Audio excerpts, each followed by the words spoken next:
Greg, you spoke about epicormics earlier on? No, not yet. We're going to speak, yeah.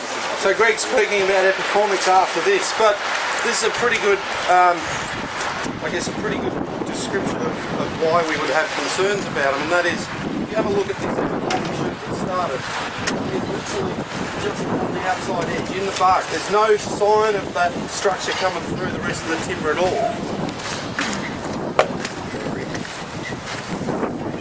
Versus this branch here. And really getting to look at what's going on the inside. So when you're not sure of what a branch union is doing, if you do get the opportunity, there's no bark inclusion here. Fantastic, a really strong union.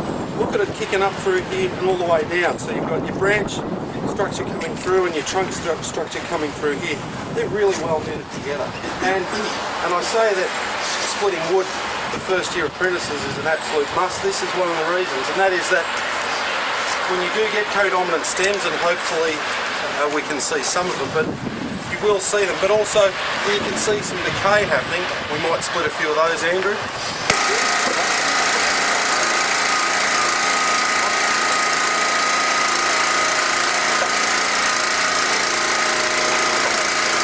But externally, I think externally you've got a fairly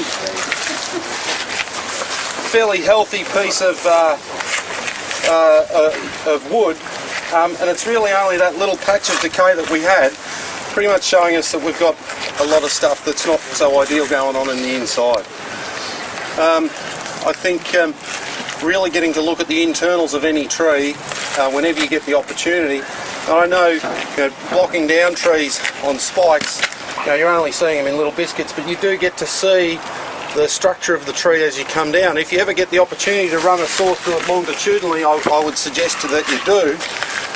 It's a really, really good idea. I think the time in this That's it, Ross. Nice work, good. Any questions? No. I've got a question. Yeah.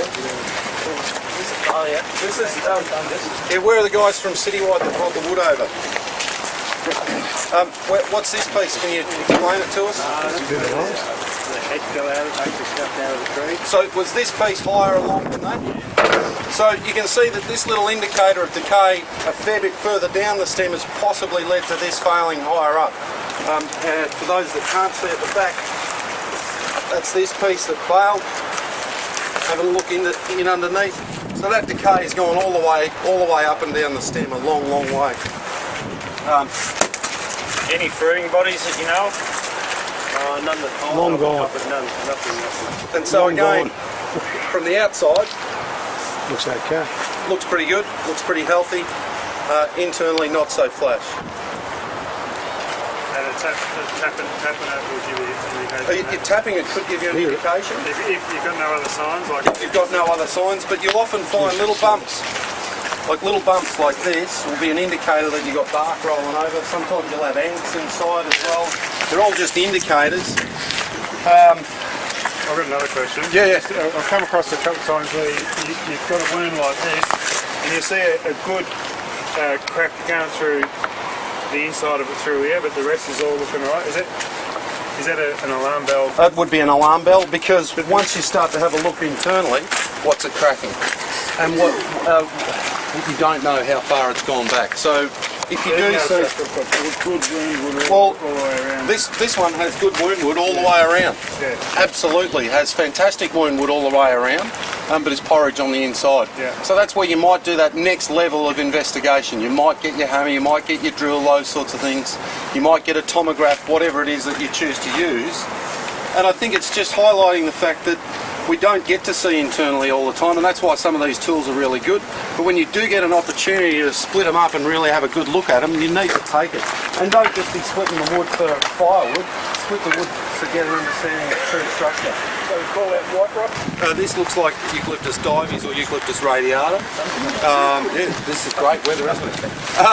But with a hollow like this and that much sort of twisting and going on, it's not surprising to see something like that on the inside. With this, and I think that goes back to Dave Galway's point, and that is, start with the species and get to know it. So Vim and Arlen.